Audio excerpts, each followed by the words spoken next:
प्रिय मित्रों, जैसा कि आप पढ़ रहे हैं कि हम लोग आधुनिक भारतीय इतिहास के प्रैक्टिस सेट को प्रारंभ कर चुके हैं और आज उसी श्रृंखला में आगे बढ़ते हुए हम लोग सीरीज 20 तक आ चुके हैं। सीरीज 19 तक हम लोगों ने व्यापकता के साथ अध्ययन किया है। आज सीरीज 20 का पहला क्वेश्चन मैं आपके बीच में रख रहा हूं। आइए देखते हैं क्या है पहला क्वेश्चन। पहला क्वेश्चन भी बड़ा बेसिक क्वेश्चन है जो किसी भी कॉम्पिटिटर से उम्मीद की जाती है कि वह इसे जानता होगा। देखिए, इसमें दे रहा है कि निम्नलिखित फोर्ट मतलब किले में से ब्रिटिश ने किसका सबसे पहले निर्माण किया। ठीक है, तो मैंने आपको ऑलरेडी बता रखा है कि करना क्या चाहिए कि अगर हमको आ रहा हो तो सबके सामने जो है अपनी कॉपी पर लिख लेना चाहिए कि किस वर्ष कौन बना है। ठीक है, तुक्के में या जल्दीबाजी में कभी भी सिविल के प्रश्न नहीं सॉल्व किए जाते या किसी भी परीक्षा के प्रश्न सॉल्व नहीं किए जाते। क्लियर? अपनी पेन को चलाने से पहले सबसे पहले आप धैर्य बनाइए। ठीक है, और फिर स्थिर होकर के शांतिमय होकर के पानी वानी पी करके ही तभी आप अपनी पेन को चलाइए। तो देखिए, इसमें पहला जो क्वेश्चन आ रहा है वो क्या क्वेश्चन आ रहा है, तो हम देख रहे हैं कि इसमें जो पहला क्वेश्चन है वह पूछ रहा है कि कौन से किले हैं जिसकी स्थापना ब्रिटेन ने सबसे पहले किया है। ठीक, तो फोर्ट विलियम दे रहा है तो इसके सामने डेट लिख देते हैं कि फोर्ट विलियम की स्थापना कहाँ की गई थी और कब की गई थी। तो फोर्ट विलियम की स्थापना कलकत्ता में हुई है, 1700 में हुई है। क्लियर? और इसका स्थापत्य किसने निर्मित किया है? आप कहेंगे कि सर जॉर्ज चारनॉफ ने निर्मित किया है।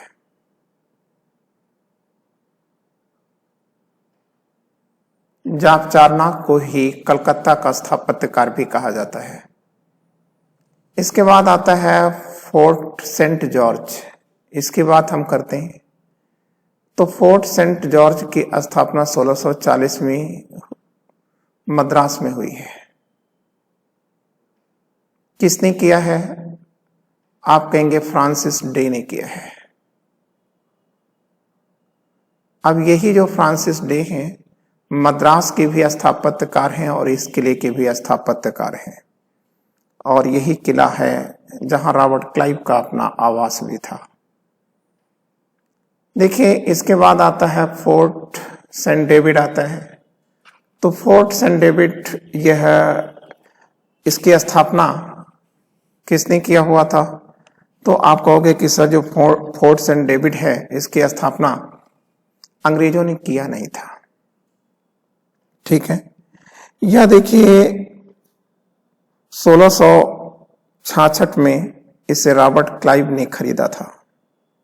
मूलतः यह जो फोर्ट सेंट डेविड है यह एक हिंदू व्यापारी द्वारा स्थापित किला है। ठीक है ना? तो इसका मतलब हमको यहाँ ये भी लिख देना चाहिए कि 1666 में इसे रॉबर्ट क्लाइव अर्थात अंग्रेजों ने इस पर अधिकार किया था। अब आता है फोर्ट सेंट एंजेलो। तो फोर्ट सेंट एंजेलो के बारे में हम जानते हैं, ये कहां पर है? पहली चीज तो आप याद रखिएगा, मालाबार तट पर है, या आप ऐसे डायरेक्ट लिख लीजिए केरल। केरल में एक डिस्ट्रिक्ट है कन्नूर। ठीक है, और यही कन्नूर में फोर्ट सेंट एंजेलो का किला है। ठीक है ना? अब आप याद रखिएगा कि इसकी स्थापना किसने किया था? तो आप कहोगे कि सर पुर्तगाली गवर्नर अल्मीडा ने किया था। गवर्नर अल्मीडा ने किया था। कब किया था? तो आप कहोगे कि सर 1505 में किया था। ठीक है। लेकिन बात आती है कि यह अंग्रेजों की बात पूछ रहा है, पुर्तगालियों की बात तो पूछ नहीं रहा है। तो आप कह देना कि सर 1790 में अंग्रेज गवर्नर जनरल कॉर्नवालिस ने, ठीक है, फोर्ट सेंट एंजेलो पर अधिकार कर लिया था। ठीक है ना। तो इसका मतलब आप देखोगे, ठीक है, कि अंग्रेजों का पूछ रहा है तो अंग्रेजों ने कब किया, तो ये देख रहे हो फोर्ट सेंट एंजेलो, ठीक है, ये कब आ रहा है।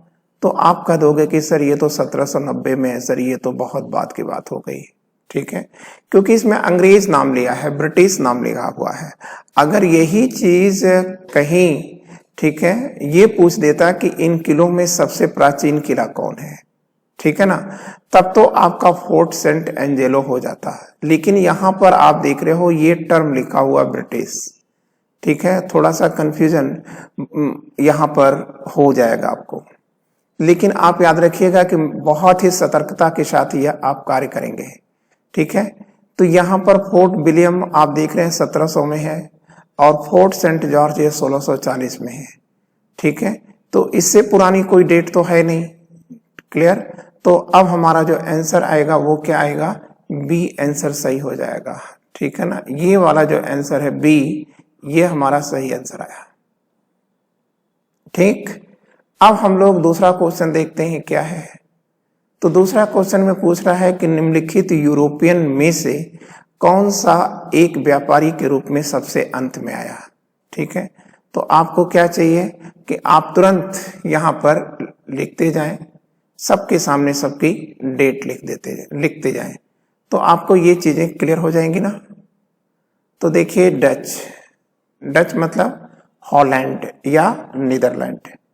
ये कंपनी कब बनी थी, 20 मार्च 1602 को बनी थी और इसी वर्ष ये भारत में आ भी गई थी।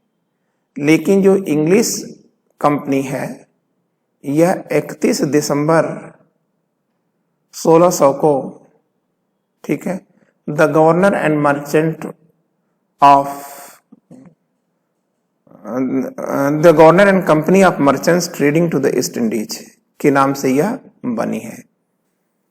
ठीक है, किस नाम से बनी थी, the governor and company of merchants के नाम से बनी थी। ठीक है, ईसीआई, ठीक है, के नाम से इंग्लिश कंपनी ऑफ इंडिया या the governor and company of merchants trading to the East Indies के नाम से, ठीक है, 31 दिसंबर 1600 को महारानी एलिजाबेथ ने इस पर हस्ताक्षर कर दिया था। एलिजाबेथ फर्स्ट, ठीक है, और इसी समय भारत में कौन है शासक, आप कहेंगे बादशाह अकबर है। ठीक है, तो इसका मतलब 31 दिसंबर 1600, ये तो इससे डच से पुरानी हो गई। फ्रांसीसी कंपनी 1664 में बनती है और पुर्तगाली कंपनी ये कब बन रही है। तो आप कहोगे कि सर ये तो बहुत पहले बन जाती है, 1498 में बन जाती है। लेकिन अब सवाल इस बात का है कि पुर्तगाली कब आए थे। आप कहोगे कि सर 1498 में ही आ गए थे, तो ये तो सबसे प्राचीन हो गए ना पुर्तगाली। लेकिन कह रहा है कि कौन सा एक व्यापारी के रूप में, देखिए व्यापारी के रूप में सबसे अंत में आया। ठीक है, ये तो पहले आया ना, उसके बाद डच आए ना, उसके बाद अंग्रेज आए ना, इसके बाद फ्रांसीसी आए ना। ठीक है, तो हमारा आंसर क्या आएगा, सी आ रहा है। क्लियर। अब हम लोग थर्ड क्वेश्चन को देखते हैं। रणजीत सिंह के साथ अमृतसर की संधि वार्ता के लिए निम्नलिखित ब्रिटिश अधिकारियों में से किसे लाहौर भेजा गया था। देखिए अभी इस क्वेश्चन को थोड़ा सा परिवर्तित रूप में हमने पिछले जो टेस्ट सीरीज थी उसमें आपको बताया था। ठीक है, तो आप इसमें देखिए मेजर ब्रूटफुट है, ये तो नहीं है। मेटकॉफ है, नहीं सर ये नहीं है। ठीक है, क्लियर। अब जॉन लॉरेंस ये भी नहीं है कौन? ठीक है, सॉरी, मेजर बोटफुट ये तो नहीं है, ठीक है, चार्ल्स मेटकाफ ही हैं, ठीक है। जॉन लॉरेंस ये तो वाइसराय रहे हैं। लॉर्ड मैकॉर्टनी ये तो आप जानते हैं कि मंगलोर की जो संधि होती है 1784, उस पर इन्होंने हस्ताक्षर किया था, तो ये तो थे नहीं। और ये जो आप देख रहे हैं कि अमृतसर की संधि, ठीक है, ये अमृतसर की संधि कब होती है? आप कहेंगे कि 1809 में होती है, ठीक है। और इसी संधि के द्वारा जो है सतलज नदी को ब्रिटिश भारत और किसके बीच, रणजीत सिंह के पंजाब के बीच एक डिमार्केटर या विभाजक लाइन के रूप में निर्धारित किया गया था। तो सर मिंटो ने, गवर्नर जनरल मिंटो ने, ठीक है, अमृतसर की संधि करने के लिए किसे भेजा था? मेटकाफ को ही भेजा था। इसके पहले वाला जो हमने आपका टेस्ट लिया था उसमें हमने ये 3 नाम बताए थे, ठीक है। एक है मेलकम, दूसरा था एल्फिंस्टन और तीसरा था मेटकाफ। तो मेलकम ईरान भेजे गए थे, एल्फिंस्टन अफगानिस्तान भेजे गए थे और मेटकाफ को पंजाब भेजा गया था अमृतसर की संधि करने के लिए, ठीक है। इसमें हमने आपको बताया था कि ये सब कुछ नेपोलियन की चालों को रोकने के लिए ये समझौते किए गए हैं। क्लियर हो गया? तो अब हम लोग 4th क्वेश्चन देखते हैं। निम्नलिखित में से किसने अंततः मराठा पेशवा को पदच्युत कर उसके क्षेत्रों पर कब्जा कर उसे एक दूरस्थ स्थान पर भेज दिया था? ठीक है, दूरस्थ स्थान पर भेज दिया। तो कौन कौन विकल्प दे रहा है?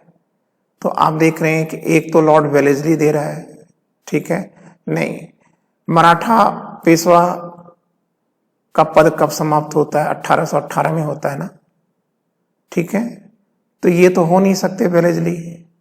लॉर्ड कॉर्नवालिस हो नहीं सकते, 1805 में मर चुके थे, और वेलेस्ली, ठीक है, 1805 में जा चुके थे, ठीक है। तो लॉर्ड डलहौजी, ठीक है, ये तो उसमें जन्मे भी नहीं होंगे, तो इसका मतलब ये भी नहीं है, ठीक है। अब लॉर्ड हेस्टिंग, यही इसका आंसर है, ठीक है। तो लॉर्ड हेस्टिंग का कार्यकाल क्या है? आप कहोगे कि सर 1813 से लेकर के 1823 है, ठीक है। और इन्होंने ही सर तृतीय, क्या बताएंगे आप कह देंगे कि सर देखो, जो तृतीय मराठा युद्ध होता है ये कब होता है? आप कहोगे कि सर 1817-18 में होता है, ठीक है। और इस समय कौन है पेशवा?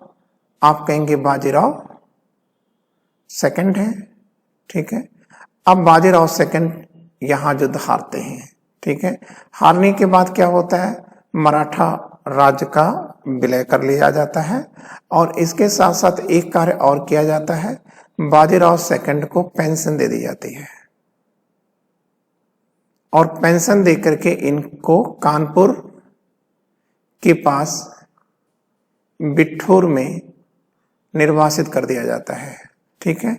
और यही बिठूर स्टेट में रहते हुए बाजीराव सेकंड की मृत्यु होती है। चूंकि ये निसंतान थे, इसलिए इनके बेटे दत्तक पुत्र धूधुपंत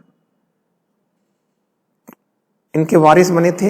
यही धूधुपंत नाना साहब के नाम से जाने गए, और यही नाना साहब हैं जो 1857 की जो बगावत है उसके मूल सूत्रधार हैं, ठीक है, क्लियर। लेकिन नाना साहब ने 1857 की बगावत में इसलिए हिस्सा नहीं लिया था बच्चों कि देश आजाद होगा या अंग्रेजों से मुक्त होगा, ठीक है। अपितु इसलिए किया था क्योंकि उन्हें अपने फादर, मतलब फादर ही तो हुए बाजीराव सेकंड, की पेंशन चाहिए थी, ठीक है।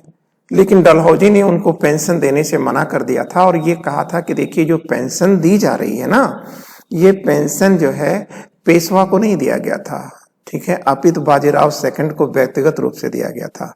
तो चूंकि बाजीराव सेकंड की डेथ हो गई है, इसलिए आपको पेंशन पाने का अधिकार नहीं है। ठीक है ना। अब आप पांचवा देखिए, कह रहा है कि बक्सर के युद्ध में मीर कासिम का सहयोगी निम्नलिखित में से कौन था। ठीक है, तो सबसे पहले तो आपको ये जानना होगा ना कि ये जो बक्सर है इसके बारे में थोड़ा सा आप देख लीजिएगा। बक्सर कहाँ है? दक्षिण बिहार में है। ठीक है, ये बक्सर का युद्ध कब होता है? 22 अक्टूबर को होता है, 1764 में होता है। ठीक है, किसके बीच होता है? किसके बीच ये हो रहा है? आप कहोगे कि सर, तो आप कहोगे कि सर एक तो संघ है और दूसरी तरफ अंग्रेज सेना है। ठीक है, अंग्रेजी सेना की कमांडिंग कर रहे हैं मेजर हेक्टर मुनरो कर रहे हैं, और जो संघ की फौज है इसका नेतृत्व कर रहे हैं बंगाल के नवाब, भगोड़े नवाब मीर कासिम। और इस संघ में और कौन कौन शामिल है? तो आप कहोगे कि सर अवध के नवाब शुजाउद्दौला भी हैं, और भारत के बादशाह शाह आलम सेकंड है।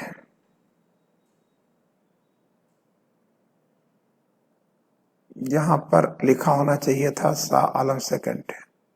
ठीक है, शाह आलम सेकंड है। ठीक है ना। तो आप देखिए, हैदर अली नहीं, रणजीत सिंह नहीं, होलकर नहीं, तो हुआ क्या आंसर? ठीक है, तो आप कहोगे कि सर बादशाह शाह आलम ही इसका सही आंसर है। क्लियर। और यह युद्ध संघ हार गया था, या मीर कासिम युद्ध हार गए थे, और इसी के साथ ठीक है, जब अंग्रेज जीते तो कहा ही जाता है कि यहीं से अंग्रेजों ने 200 साल के लिए भारत को प्राप्त कर लिया।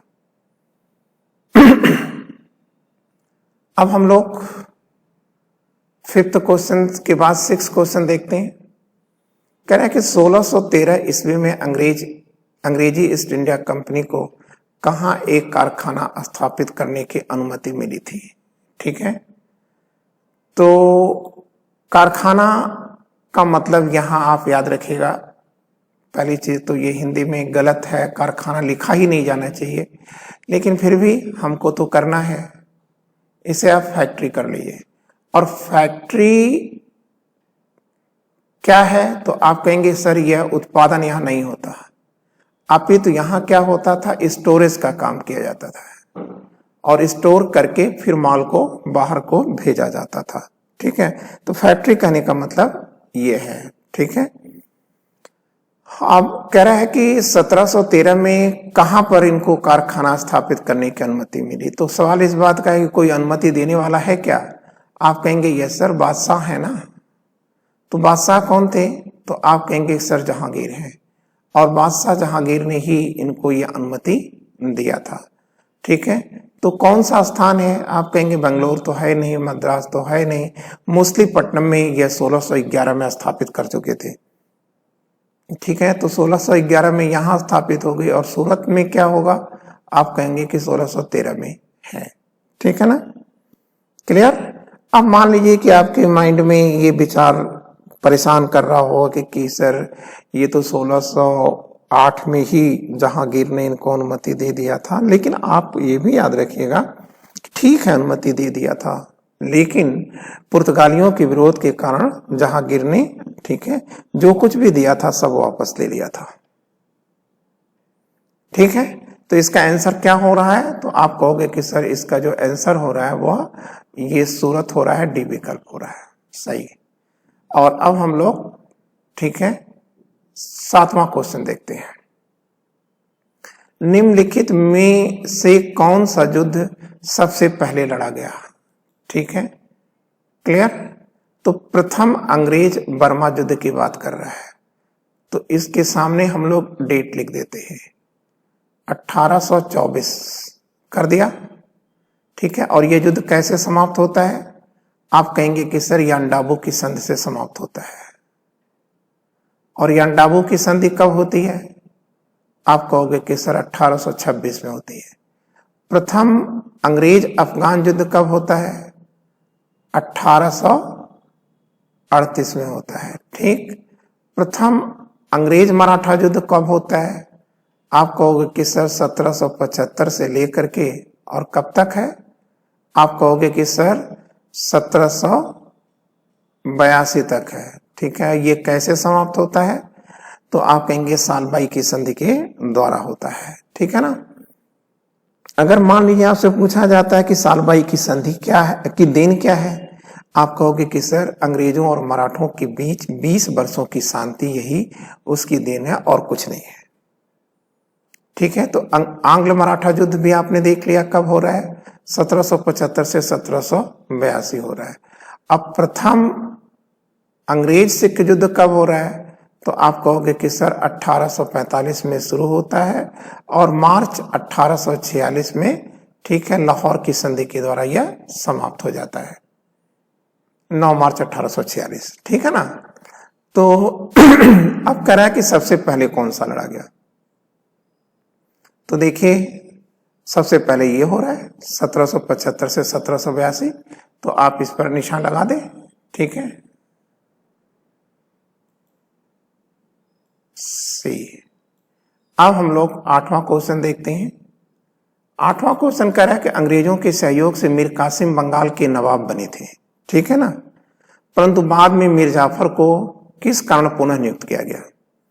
मतलब मीर कासिम के नवाब बनने से पहले नवाब कौन था? मीर कासिम के ससुर father in law Mir Jafar थे, लेकिन अंग्रेजों ने मीर जाफर को हटाया था और मीर कासिम को सत्तासीन कर दिया था। लेकिन अब पूछ रहा है कि मीर जाफर को मीर कासिम के स्थान पर पुनः क्यों नियुक्त किया गया, ठीक है। तो आप देखिए मीर जाफर ने अंग्रेजों को भारी रिश्वत देकर, ठीक है, ये पहला, भारी रिश्वत देकर मीर कासिम को हटवाया। नहीं सर, ये गलत है। मीर कासिम अंग्रेजों द्वारा मूल निवासियों के धर्म परिवर्तन का विरोधी था, ठीक है, ऐसा कुछ नहीं है। मीर कासिम अंग्रेजों से लड़ा क्योंकि वह आंतरिक व्यवस्था कानूनों को तोड़ रहे थे, आंतरिक व्यवस्था एवं कानूनों को तोड़ रहे थे, ठीक है, जिसके कारण मीर कासिम की अर्थव्यवस्था में काफी गिरावट आई थी, ठीक है। तो यही इसका सही आंसर है। क्लियर? तो आप चाहें तो नीचे का पढ़ सकते हैं, चाहे तो छोड़ सकते हैं, ठीक है। क्योंकि देखिए एग्जैक्टली क्या हो रहा था कि जो अंग्रेज कंपनी थी, ठीक है, वह करती क्या थी? टैक्स फ्री होकर व्यापार कर रही थी और इसके साथ साथ अपने तो व्यापार करती ही थी, ठीक है, और जो लोग भारतीय जो व्यापारी उसके मित्र थे उनसे ये पैसा लेकर के एक पास देती थी जिसे दस्तक कहा जाता है, उसे देकर के भारतीय व्यापारियों को भी व्यापार करने की अनुमति दे रही थी। तो इससे क्या हो रहा था कि राज को टैक्स नहीं मिल रहा था, ठीक है ना, तो इसलिए इसकी अर्थव्यवस्था में काफी गिरावट आई थी। तो ऐसी स्थितियों में मीर कासिम ने अंग्रेजों से पूछा, अंग्रेज गवर्नर बेनस्टार्ट से पूछा कि आप बताइए आप कर मुक्त होकर के व्यापार कैसे कर रहे हैं, ठीक है ना, क्लियर। और इसी बात पर दोनों में तनाव उत्पन्न होता है। तनाव उत्पन्न होने के बाद जो है अंग्रेजों ने क्या किया कि मीर कासिम को अपमानित करने की कोशिश किया था। तो मीर कासिम ने जो है पटना में जहां पर अंग्रेजों की कॉलोनियां थी वहां पर कार्रवाई करके, ठीक है, बहुत सारे अंग्रेज अधिकारियों, बच्चों, स्त्रियों की हत्या करा दिया था और खुद भाग करके इलाहाबाद आए थे और यहीं इलाहाबाद से उन्होंने बक्सर के युद्ध की पृष्ठभूमि को निर्मित किया था, ठीक है। अब हम लोग देखते हैं 9th क्वेश्चन। 9th क्वेश्चन अगर हम देखें तो 9th क्वेश्चन कह रहा है कि अंग्रेजों ने किसके साथ संगोली समझौता पूरा किया जिसके फलस्वरूप कुमायूं और गढ़वाल अंग्रेजी शासन में मिला लिए गए, ठीक है ना, ये चीजें आपसे पूछ रहा है। तो आप याद रखिएगा जो संगोली है, ठीक है, संगोली की संधि, तो संगोली की संधि कब होती है? 1816 में होती है, ठीक है। किसके किसके बीच होती है? आप कहेंगे कि अंग्रेज सेनापति हैं डेविड ऑक्टर लोनी, डेविड ऑक्टर लोनी है, और फिर सेकंड में आ रहा है कि और दूसरा कौन है, तो आप कहेंगे कि सर नेपाल के सेनापति अमर सिंह थापा हैं, ठीक है। और इन दोनों के बीच में, ठीक है, यह संधि होती है, संगोली संधि होती है, ठीक है ना। और इसी संधि के द्वारा गोरखा रेजिमेंट का निर्माण किया जाता है और गोरखों को जो है रॉयल्टी दी जाती है, परंतु नागरिकता नहीं दी जाती। तो इसका मतलब इसका आंसर क्या आया? आप कहोगे कि सर इसका आंसर डी हुआ, ठीक है, डी इसका आंसर सही है, ठीक है। और ये भी कह रहा है कि कुमायूं और गढ़वाल अंग्रेजी शासन में मिला लिए गए। तो आप इतने ही बातें न करिए, ठीक है। आप कहेंगे कि आज भारत में जो भी पर्वतीय स्थल हैं, चाहे वो देहरादून हो, चाहे वो गढ़वाल हो, चाहे वो नैनीताल हो, ठीक है, चाहे वो शिमला हो, चाहे वो दार्जिलिंग हो, ठीक है, ये कभी नेपाल के हिस्सा था। लेकिन 1816 की संगोली संधि के द्वारा जो है ये ब्रिटिश भारत में शामिल हो गया था, यह ब्रिटिश भारत के अंग बन गए थे। 10वां कह रहा है कि Dutch east India company Bharat में अपना प्रभाव बनाए रखने में क्यों असफल रही? Dutch east India company Bharat में अपना प्रभाव बनाए रखने में क्यों असफल रही है? तो आप याद रखिएगा कि डच ईस्ट इंडिया कंपनी की स्थापना किसने किया था? पहले तो आप ये जानो, 20 मार्च 1602 को ई स्टेट जनरल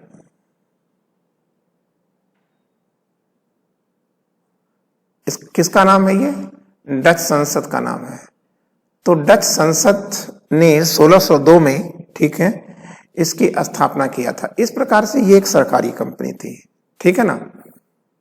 और कंपनी, डच कंपनी जैसे जैसे भारत में अपना व्यापार कर रही थी, ठीक है, वैसे वैसे सरकार का जो है हस्तक्षेप भी बढ़ता जा रहा था। मतलब हॉलैंड की सरकार या डच सरकार भी कंपनी के मामले में अनावश्यक हस्तक्षेप कर रही थी, ठीक है।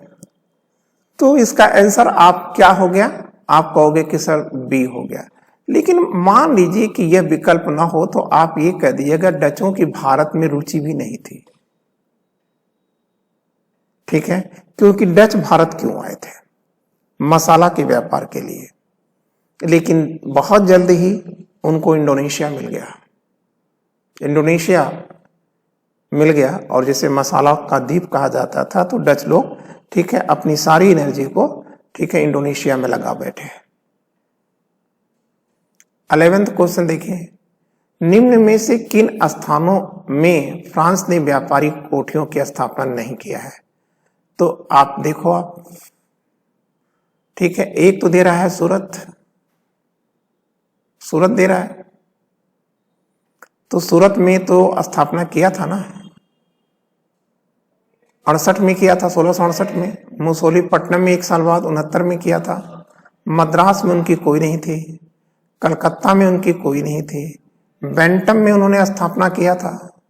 चंदनगर आप कहेंगे कलकत्ता में ही तो है, ठीक है। जब ऐसी बात है तो यहां कलकत्ता न दिया जाता या चंदनगर न दिया जाता। जब चंद्रनगर स्पेशली लिखा हुआ है, ठीक है, तो इसका मतलब हमको यही बेस्ट विकल्प है। तो इसका मतलब हमारा ये भी सही है। तो अब हम ये देख लेते हैं कि कहां कहां स्थापित हुई। तो देख रहे हैं आप, एरो दिया गया है, सूरत में हुई है, मुसोलीपट्टनम में हुई है, बैंटम में हुई है, चंद्रनगर में हुई है। तो कहां नहीं हुई? आप कहोगे कि सर मद्रास और कलकत्ता में नहीं हुई। तो अब 3 और 4 आप देख लो कहां पर है। तो आप कहोगे कि 3 और 4 सर बी विकल्प है, ये है, ठीक है ना, ये वाला बी विकल्प। तो ये इसका सही आंसर है। अब हम लोग 12 देखते हैं। 12 में कह रहा है कि निम्नलिखित कथनों पर विचार करिए। पानीपत के जो तीसरा युद्ध है यह किसके बीच लड़ा गया, ये पूछ रहा है।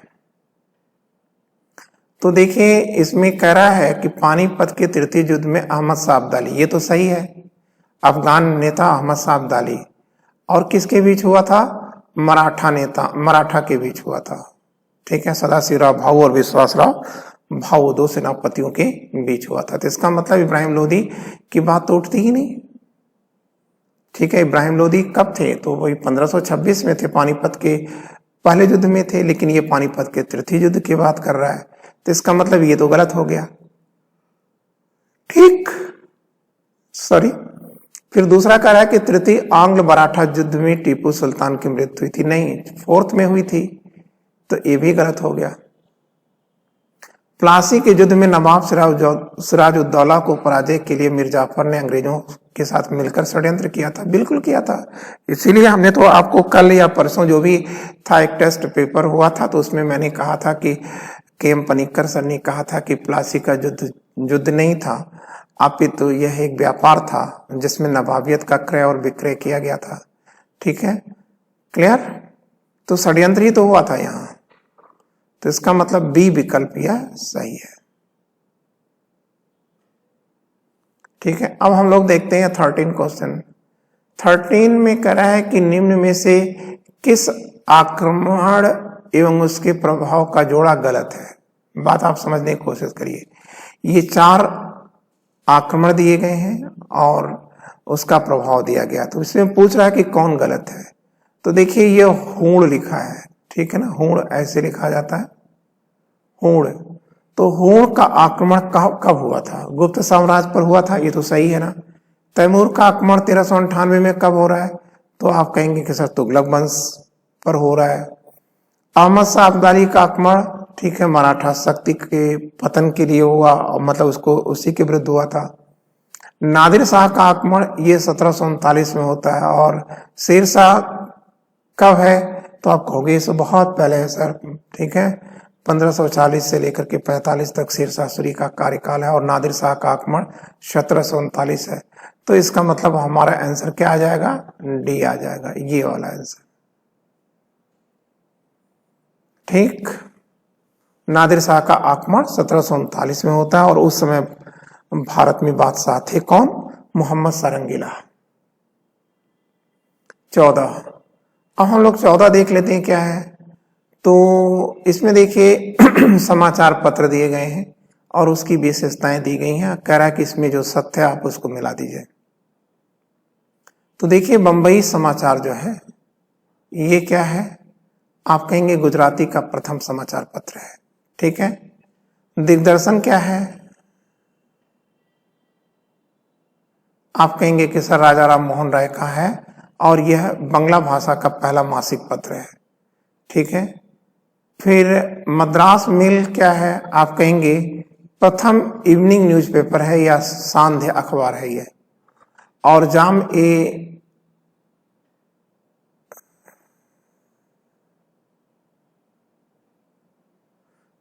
जहानुमा क्या है? तो आप कहेंगे कि सर ये उर्दू का प्रथम पत्र है। ठीक है, तो इसका मतलब ये है जाम ए जहानुमा।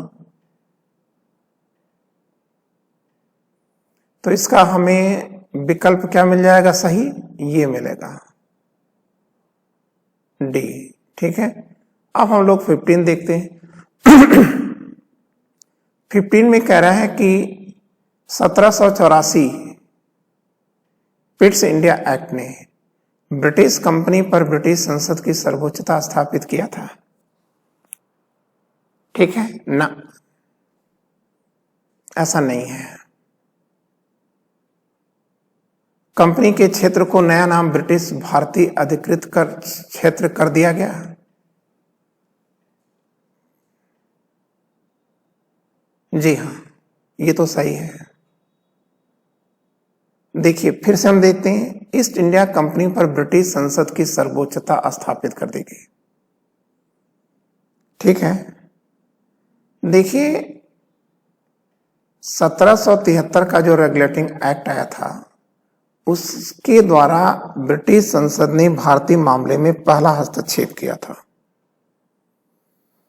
ठीक है, लेकिन पिट्स इंडिया एक्ट के द्वारा ब्रिटिश संसद की सर्वोच्चता स्थापित कर दी गई थी।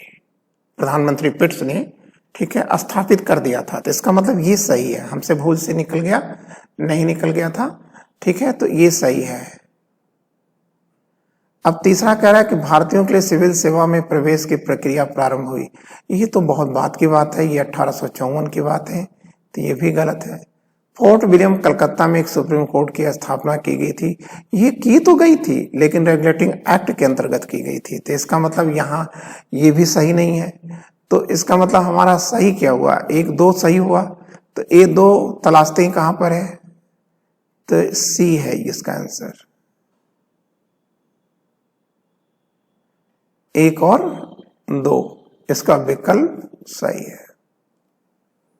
फिर हम लोग 16 क्वेश्चन देखते हैं। 16 क्वेश्चन कह रहा है कि निम्न घटनाओं का सही क्रम में संयोजित करिए। तो हमने आपको पुनः मैं आपको एक बार डराना चाह रहा हूं कि इस प्रकार के क्वेश्चन को आप कभी भी डायरेक्ट मत किया करिए, ठीक है।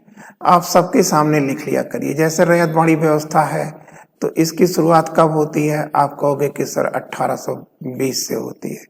महलबाड़ी की शुरुआत कब होती है, 1819 से होती है।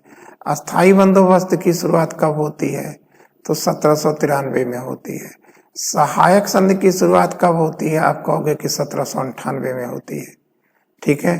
तो अब अगर हम मिला लें तो सबसे पहले आएगा 3, उसके बाद 4, तो 3-4 आ गया। उसके बाद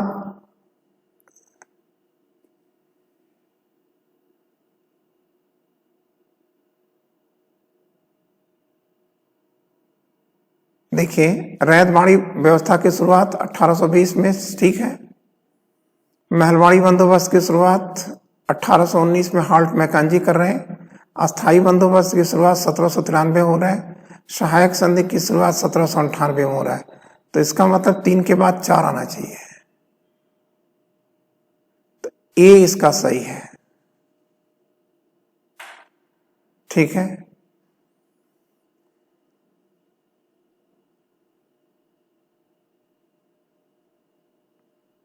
क्लियर। लेकिन यहां पर आकर ये गलती हो गई है, इसको आप पहले 2 कर लीजिए फिर बाद में 1 कर लीजिए, ठीक। ये डेट लिख दिया है, किसी प्रकार का कंफ्यूजन होने का प्रश्न नहीं उठता। 20 निम्नलिखित घटनाओं का सही क्रम क्या है। डच ईस्ट इंडिया कंपनी की स्थापना,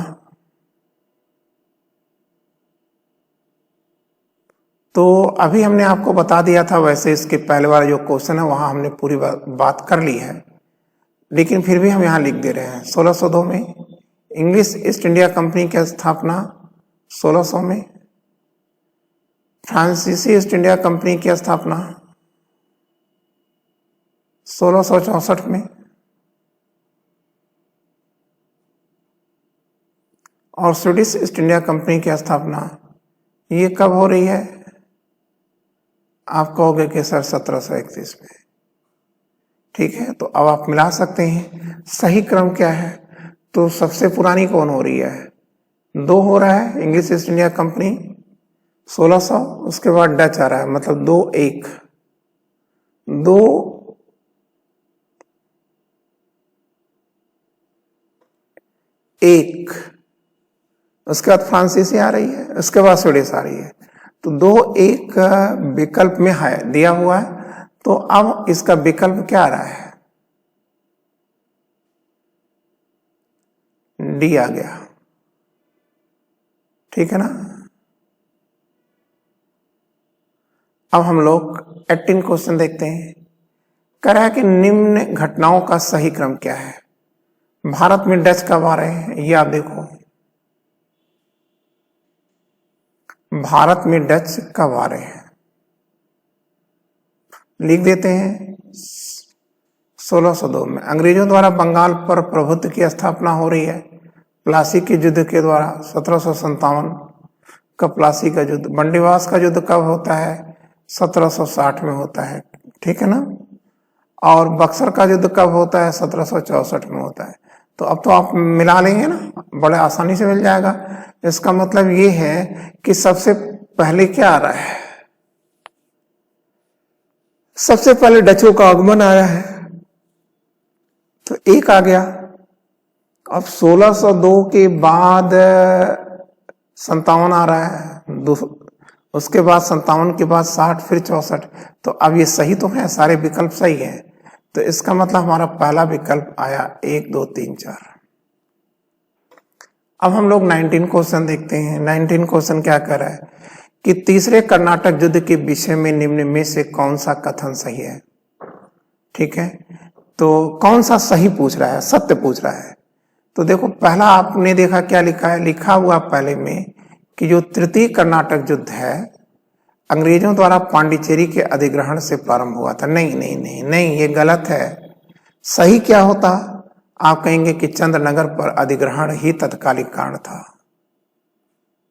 ठीक है, अंग्रेजों द्वारा फ्रांसीसियों के चंद्रनगर के किले पर जो अधिकार किया गया था वही इस युद्ध के होने का तत्कालिक कारण था। लेकिन यहाँ तो पांडिचेरी लिखा हुआ है, इसका मतलब ये गलत हो गया कि नहीं हुआ, सही तो नहीं है। और सही पूछ रहा है। फ्रांसीसी सेना का नेतृत्व एडमिरल DH ने किया था। देखिए DH नहीं है, ठीक है, DHA ने किया था, सही है।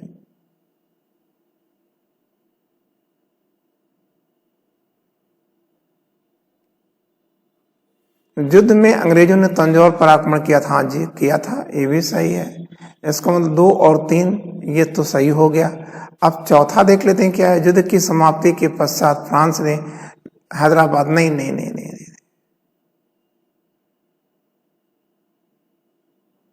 ठीक है, और अब हम लोग देख लें कि इसका 2 और 3 सही है, तो इसका मतलब हमारा ये वाला सही है, सी विकल्प सही है। अब हम लोग 20 को देखते हैं क्या है। 20 कह रहा है कि निम्न में से कौन से कथन सत्य है। बंगाल के नवाब ने ईस्ट इंडिया कंपनी को बंगाल में स्वतंत्र व्यापार करने से नहीं रोका, बिल्कुल रोका था। ठीक है, क्यों नहीं रोकेगा भाई, देश उसका है, प्रदेश उसका है, नवाब वो है, तो रोकेगा रोकेगा। ठीक है,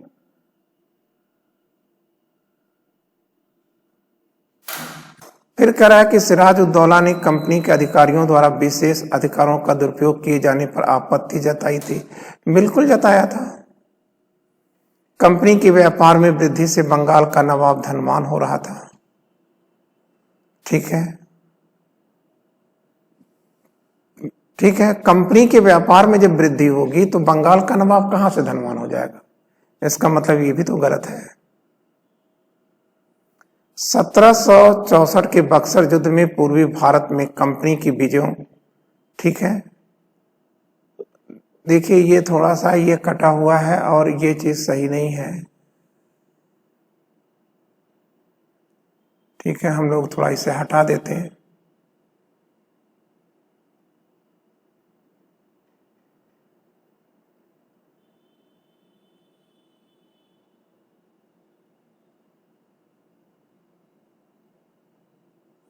तो अब हमारे सामने क्या आ रहा है आंसर, देखिए हमारे सामने ये आंसर आ गया कि दूसरा तो हमारा सही है।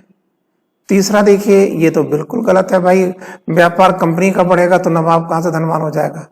और चौथा ये है कि बक्सर के युद्ध में पूर्वी भारत में कंपनी की विजयों को पूर्ण कर दिया तथा उसके प्रभाव में वृद्धि होगी। अभी हमने कुछ समय पहले ही तो कहा था कि बक्सर के युद्ध के साथ ही, ठीक है, भारतीयों के हाथों में 200 वर्षों की गुलामी लिख दी गई।